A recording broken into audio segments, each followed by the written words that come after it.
বিজ্ঞানের দৃষ্টিতে মৃতদেহকে কবর দেওয়ার ঠিক 24 ঘন্টা পরে মানুষের শরীরের ভিতরে এমন পোকার উৎপত্তি হয় যা মৃতদেহের পায়ুপথ দিয়ে বেরোতে থাকে, তৎসহ এমন দুর্গন্ধ ছড়ায় যা সহ্য করা অসম্ভব।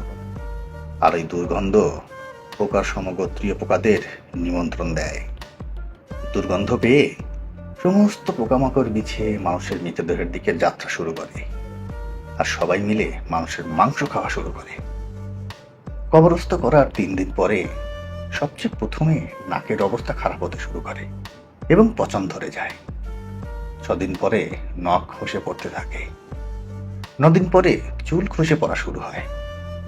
মানুষের শরীরের সমস্ত লোম ঝরে পড়ে আর পেট ফোলা শুরু হয়ে যায়।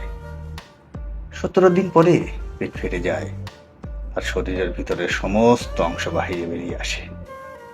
60 দিন পরে মৃতদেহের শরীরে সমস্ত মাংস শেষ হয়ে যায়। মানুষের শরীরে এক টুকরো মাংস অবশিষ্ট থাকে না। 90 দিন পরে সমস্ত হাড় একে অপরের থেকে পৃথক হয়ে যায়।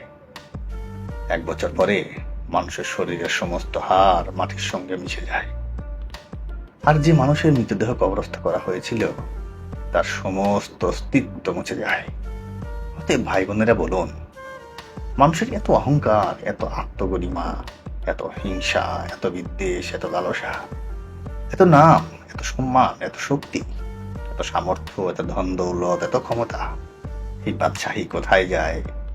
সবকিছুই মাটিতে মিশে যায়।